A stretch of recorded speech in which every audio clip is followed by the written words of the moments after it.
years. How much of a motivation is that for you beyond just a normal regular season game, or is it? I mean, it's just a big game, right? I mean, there's history that you have to respect, of course.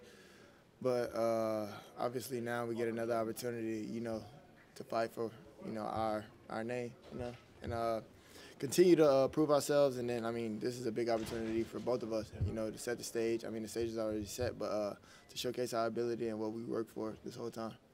How do you balance, as DeMarcus was just saying, wanting some get back for the last 2 seasons in the playoffs versus this just being Game 5 of the regular season? You got to be where your feet are. I feel like, you kind of get yourself locked in this imagination and you start thinking about, your past, as you should, but respectfully so, and for us, as you said, the past couple of times, the reason we went home is because of this team. So our best bet is to, put our best foot forward, come out fighting early, and, do what we got to do. Do you look at this game as one where the offense might have to produce on its own without the benefit of short fields, defensive takeaways? Yes, absolutely. And then going up against their, front seven and then their back end, it's going to be a test for us, offensively. So to go out there, a lot of questions will be answered this game. I feel like whether it's good, bad, or indifferent. And for us to go out there and then be the team that we proclaim to be and be the offense that we proclaim to be. You were on an injury report yesterday, didn't practice because rest and a knee. How's your health and how do you feel? I'm straight. I'm 100. I'll be out there. I'm good. CD, what do you remember just about the pain of how it ended last night? Losing. That's it. Is there points in this week that you channel that emotion again, or not really? Oh, no, not necessarily. I can't dwell on it. The past is the past. History is history. And obviously, you think too much on it, history will repeat itself. So just kind of doing the things that I did, preparing myself last year to go harder this year. Make a change, and then hopefully that come out, with a different result. Like you said, you don't dwell on it, but that first playoff game where you only had one reception, that was so uncharacteristic of you really at any level. Was that one of the more frustrating games you've had, just the lack of opportunities you had from that, and how did that kind of play into what you've become since then as far as, Since the first game? Yeah, that first playoff game. I think you had one reception. I had like 2. I had like, Sanford. San Francisco, at home. Yeah.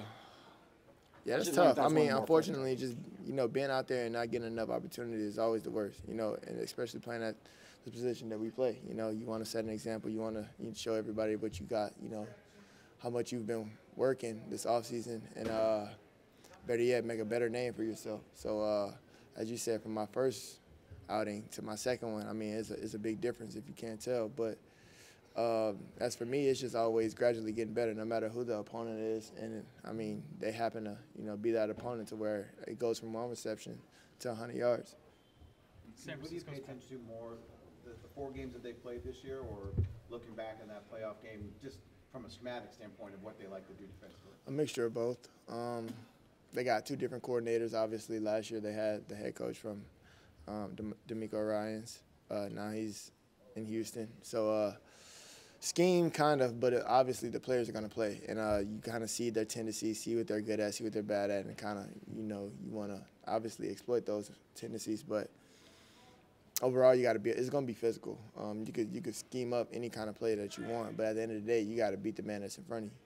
4 games into this season with a new offense with Mike McCarthy calling it, just kind of what's your comfortability with it, and just what do you think of it so far? I've been comfortable since training camp. We had all the OTAs, all the summer, all the spring, to wind down, if you will. Love the aggressiveness. Still feel like we can take more shots with the players that we have in this receiver room, and have full confidence. And I know they're very capable of doing that. And obviously, having TP and Rico and Deuce, back there running the ball, obviously with the tight ends helping and playing a factor. So, it's kind of easy on us as far as receivers, but I know at some point that they're going to call on the receivers, and we're going to have to step up.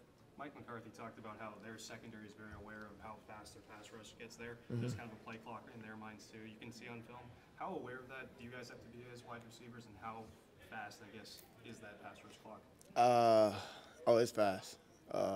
obviously you got guys like Nick Armstead.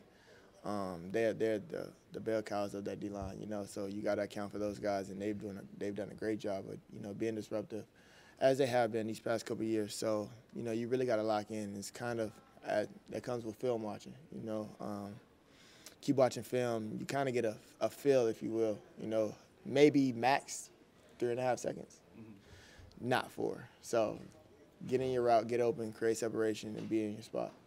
Is it more important to have a quick release in those situations or to be more physical in route running? Be more physical in route running because the defenders understand, you know, their leverage. They understand what they're battling up against, and they think that no O-line can hold up with their D-line. I mean, as you should, you know. So as for us, we know we got to play through that, and once again, get open.